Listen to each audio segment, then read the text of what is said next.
დღის წესრიგი დარიგებულია, გთხოვთ დავამტკიცოთ.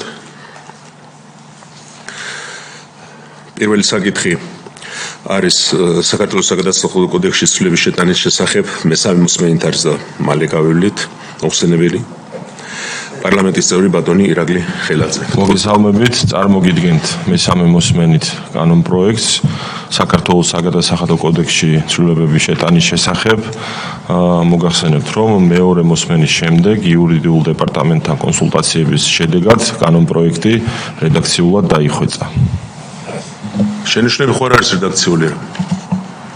არ, მაშინ ვაღინებ კენჭისყრაზე, ვინ არის მომხრე? მადლობა. კი ბატონო. მეორე საკითხი საქართველოს მთავრობის მიერ საკანონმდებლო ინიციატივის წესით წარმოდგენილი კანონპროექტი საქართველოს საბიუჯეტო კოდექსის ცვლილების შეტანის თაობაზე. მესამე მოსმენე არის აქაც საქართველოს ფინანსთა მინისტრის პირველი მოადგილე ბატონი გიორგი კაკაურძე წარმოგვიდგენს. დიდი მადლობა. მესამე მოსმენით არის წარმოდგენილი. მეორე მოსმენაზე იყო უკვე გასწორებული რედაქციული შინაარსის ცვლილებების იურიდიულ დეპარტამენტთან კონსულტაციით. მესამე მოსმენაზე ცვლილებები აღარ გვაქვს, იგივე რედაქციით არის წარმოდგენილი. კარგით, ვაღენებთ კენჭისყრაზე, ვინ არის მომხრე? წინააღმდეგი არა გვაქვს, მადლობთ. მესამე საკითხი საქართველოსა და აზიის განვითარების ბანკს შორის დაფინანსების შეთანხმება. მოხსენებელი საქართველოს ფინანსთა მინისტრის ისევ თქვენია? დიახ. მინისტრის პირველი მოადგილე ბატონი გიორგი კაკაურძე. მე რაღაც ცოტა ბატონი ზესმეტნეს. დიდი მადლობა. აქ უკვე ახალი ხელშეკრულება გვაქვს აზიის განვითარების ბანკთან და მოგეხსენება ჩვენ 2023 წლის საკანონმდებლო ცვლილებებით გავხადეთ სავალდებულო რომ ყველა მსხვილ პროექტზე იყოს ტექნიკურ-ეკონომიკური კვლევა განხორციელებული, სანამ პროექტის განხორციელება დაიწყება. ჩვენი რესურსით სამინისტროში არსებული რესურსით ვაკეთებთ ხოლმე ამ კვლევებს, თუმცა მსხვილი პროექტები, რომელიც 100-200 მილიონ დოლარზე მეტი ღირებულების არის, მიზანშეწონილია რომ ჩაერთოს უფრო გამოცდილი და მაღალი კვალიფიკაციის მქონე ექსპერტებიც. შესაბამისად ჩვენ აზიის განვითარების ბანკთან მქონდა მოლაპარაკება.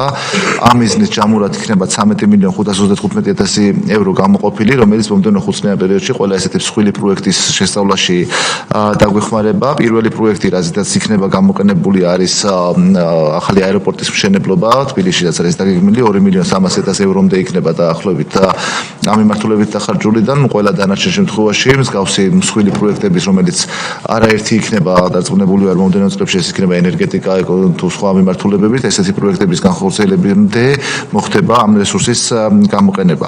რაც შეეხება სესხის პირობებს, 13.535.000 евро 5 წლიანი სესხია და სესხის ძირის და პროცენტის 5 წლის მერე ერთობლივად დაიფარება, რაც იქნება ათვისებული იმის ნაწილში.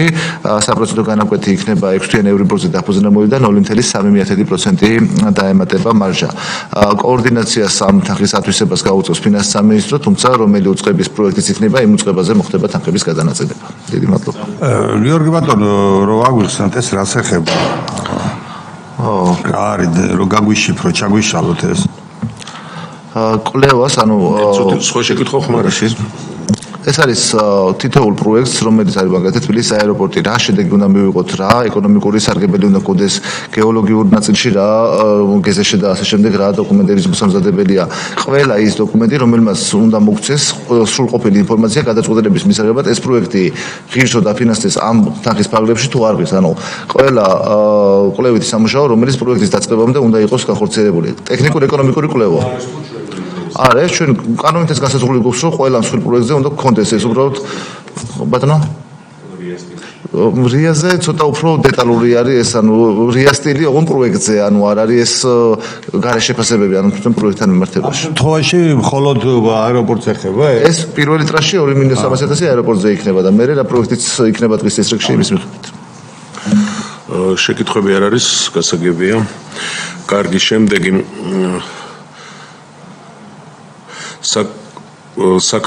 საფრანგეთის განვითარების სააგენტოსა და საქართველოს შორის საკრედიტო შეთანხმება ეხება ქალაქ ხაშურის წყალანერგიის სისტემის მომსახურების გაუმჯობესებას. აქაც თქვენ ბრძანდებით ბატონო გიორგი? თქვენ? აქ რატო გვიწერია? ორივე გვიწერია, კი ბატონო. კალბატონო მზეა. ესე იგი საქართველოს რეგიონული განვითარებისა და ინფრასტრუქტურის მინისტრის მოადგილე ქალბატონი მზია გიორგობიანი. მოხარული ვართ რომ მობრძანდით. პირიქით, მადლობა. მოგესალმებით, წარმოგიდგენთ სასესხო შეთანხმებას რატიფიცირებისათვის, რომელიც როგორც უკვე აღინიშნა, მიმართული იქნება ქალაქ ხაშურში წყალარინების სისტემის მომსახურების გაუმჯობესებისათვის. სასესხო შეთანხმება გაფორმებული არის 2024 წლის 19 აგვისტოს საფრანგეთის განვითარების სააგენტოსა და საქართველოს შორის. სესხის მოცულობა გახლავთ 30 მილიონი ევრო. სესხის ხანგრძლივობა არის 20 წელი და 5 წელი იქნება შეღავათიანი პერიოდი. ადმინისტრირების გადასახადი გახლავთ სესხის თანხის 0.5%, რომელიც არის ერთჯერადი გადასახდელი და სესხის თანხის ჩამორიცხვის ბოლო ვადა არის 2029 წლის 30 ივნისი. თითოეული სესხის ტრანშის ჩამორიცხვის დროს განისაზღვრება უკვე სესხის პროცენტი, რომელიც მიბმული იქნება უშუალოდ იმ მომენტისათვის არსებული ან ფიქსირებული ან სვლადი საპროცენტო განაკვეთი იქნება შერჩეული. ორი სიტყვით მოგახსენებთ, რომ ამ ეტაპისათვის უკვე ხაშურში მიმდინარეობს წყლისა და სანირების სისტემის მოწესრიგება. ეს არის დამატებით, რაც სახელმწიფო ბიუჯეტის გარდა გვჭირდებოდა დამატებითი რესურსი და 30 მილიონი მიმართული იქნება სანირების სისტემის სრულად ხაშურის დაფარვისათვის. დიდი მადლობა. მადლობთ ბატონი ბეჟანი. გავუტანებზია ძალიან კარგი, მაგრამ ჩვენ რა მაინტერესებს, იცი? ჩვენ რაიონებში, რეგიონების ცენტრალური ადმინისტრაციული ერთეულები 2025 წლის ბოლოს მათ იქ ყველგან უნდა დამთავრდეს წყალმომარაგების სისტემის რეაბილიტაცია და ასე იყო, როგორც ვიცი, დაანონსებული. ეხლა გასაგებია ეს პირდაპირ ხაშურში მიდის, მაგრამ საერთოდ ეს დანარჩენი ბიუჯეტია ყველა ჩასმული 2025-ში თუ რა ხდება, თუ კიდევ სადმე ხელშეკრულება გვაქვს დადებული და სესხს ვიღებთ. საერთოდ დაკომპლექტებულია თუ არა მთლიანად მთელი რეგიონი, მთელი საქართველო, ის რეგიონები, სადაც წყალმომარაგების სისტემა არ არის და ცენტრალური კანალიზაცია გაკეთებული, ეს ბიუჯეტში იფარება ამ ბიუჯეტში თუ როგორ არის? ერთ წუთით სხვა შეკითხვები ხომ არ არის? და ხაშურთან დაკავშირებით რომ დავაზუსტოთ, სულ რა ჟდება ეს სახელმწიფო ენა თუ გვაქვს ასეთი ინფორმაცია? კარგით. და სხვა შეკითხვა რადგან არ არის, გთხოვთ მოსხოთ. ხაშურით დავიწყებ თუ შეიძლება, ესე იგი დაახლოებით 100 მილიონი ევრო ჯდება წყალი და სანირების სისტემა მთელი ხაშურთან მიმართებაში. გარკვეული თანხის ოდენობა დაახლოებით 60 მილიონი სესხის და გრანტის თანხით უკვე ღონისძიებები რაც მიმდინარეობს, ეს არის 30 მილიონი ეს არის და დანარჩენი არის სახელმწიფო ბიუჯეტიდან რაც დაგვემატება. სულ მცირე 20%-ით შედის სახელმწიფო ბიუჯეტი ამ პროექტის დაფინანსების ნაწილში.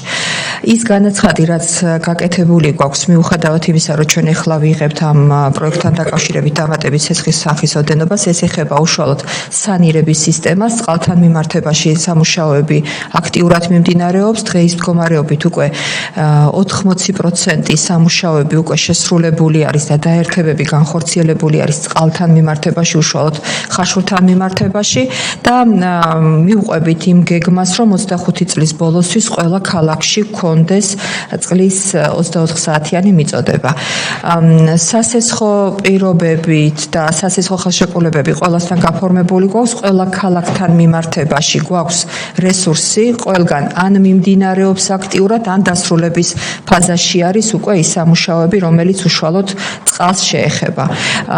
და რაც შეეხება უშუალოდ სანირების სისტემას, ამაზე უფრო მეტი სამუშაო გვაქვს გასაკეთებელი, ისევე როგორც სანირების გამწმენდი ნაგებობებთან მიმართებაში, რომელიც ასევე ცალკე დაგვჭირდება, რომელსაც უკვე 30 წლისთვის ალბათ ეტაპობრივად გავაკეთებთ.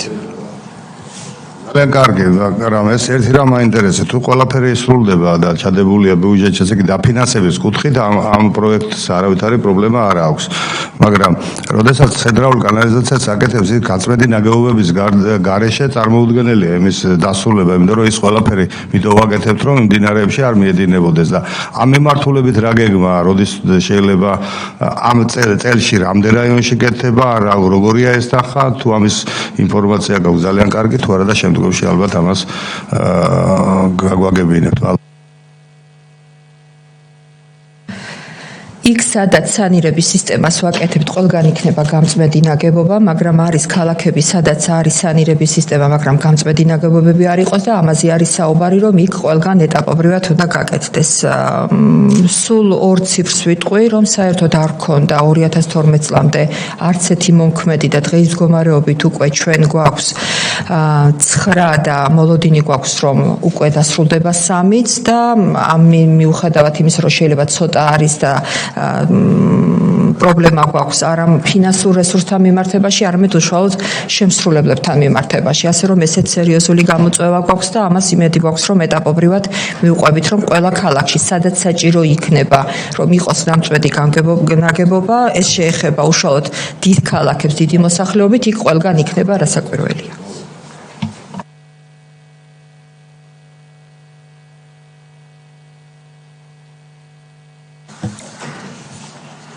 კარგი, თუ შეკითხვა არა, მე მგონი გასაგებია ყველაფერი, კარგი საქმე გეთებ. კი ბატონო, კი ბატონო. კაბატონზე მოგესალმებით, მადლობას გიხდით ესეთი მასშტაბური პროექტების განხორციელებისთვის ქვეყნის მასშტაბით და მათ შორის ჩემი ქალაქი, რომელსაც წარმოადგენს ზუგდიდი, არის დიდი მსხვილი პროექტების ბენეფიციარი თქვენ სამინისტროს მიერ გაკეთებულის.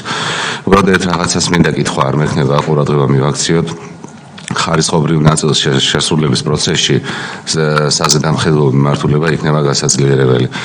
ჩვენი გამოცდილებიდან გამომდინარე, ჩვენს ქალაქში, როდესაც ხორციელდებოდა ესეთი მასშტაბური პროექტი, 120 მილიონი დაჯდა მთლიანი კაპიტალური ღირებულება, რაც ჩვენთან განხორციელდა როგორც წყალარინება, პლუს 110 მილიონი წყალარინების სამუშაოები და პლუს გამწმენდი ნაგებობა, რაც გაკეთდა 25 მილიონი ევროს ღირებულებით.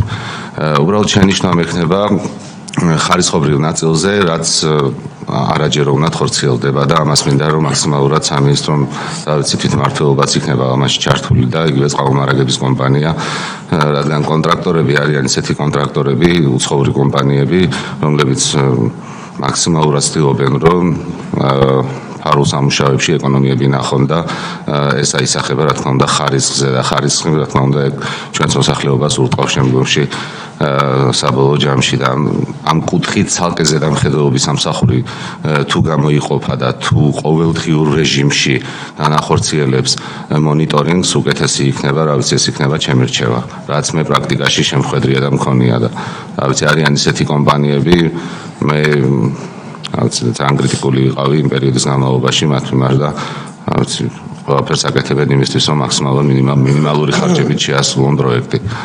მადლობა დიდი. ხართ.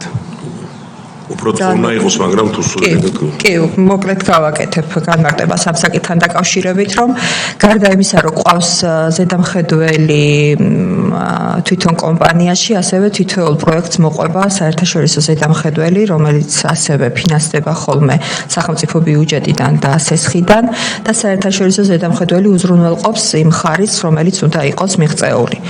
არის გამოწვევები, გეთანხმებით, არის გამოწვევები ზოგადად უშუალოდ როგორც განხორციელების მომენტში, ასევე იმ პერიოდში, რომელიც საგარანტიო პერიოდი არის და თითოეულ ტესტირების ჩატარების შემდეგ ხდება ხოლმე მხოლოდ ამის შემდეგ ხდება ხოლმე სამუშაოების მიღება. ეს მოგეხსენებათ, როგორიც ხდება ამის პროცედურები და დარწმუნებული ვარ, რომ ამ საგარანტიო პერიოდის შემდეგ უკვე აღარ არის ესეთი ტიპის გამოწვევები.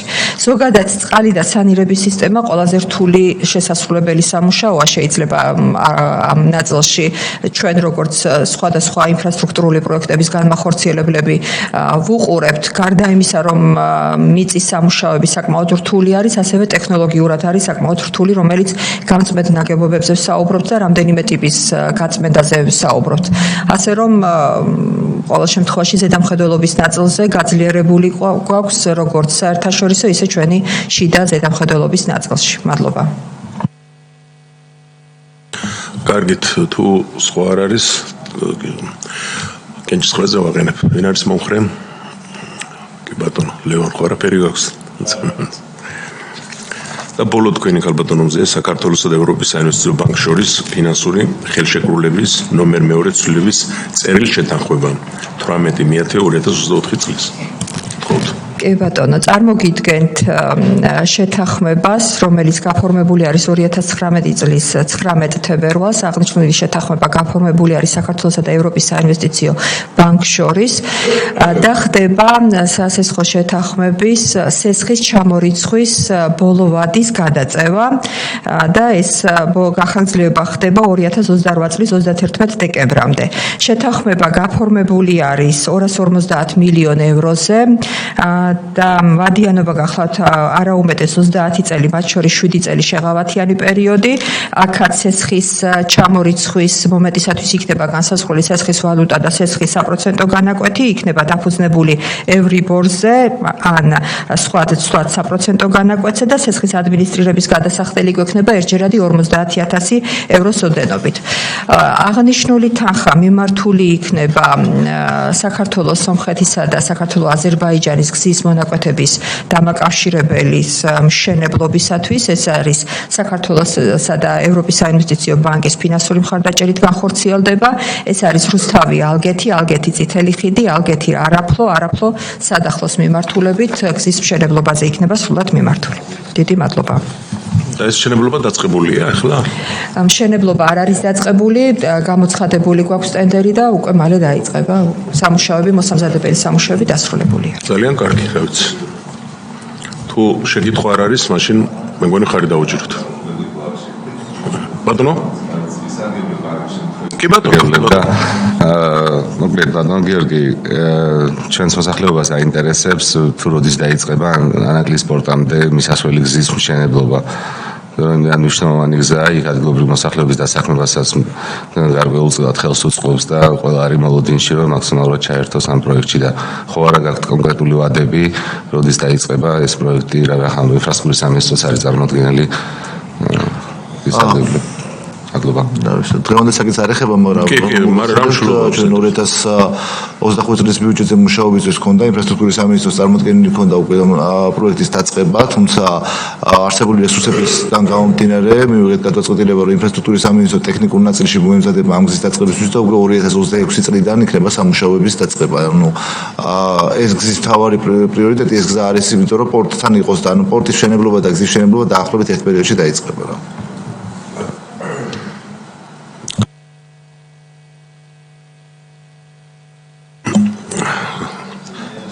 ეს კენჭი უყარეთ, ხო?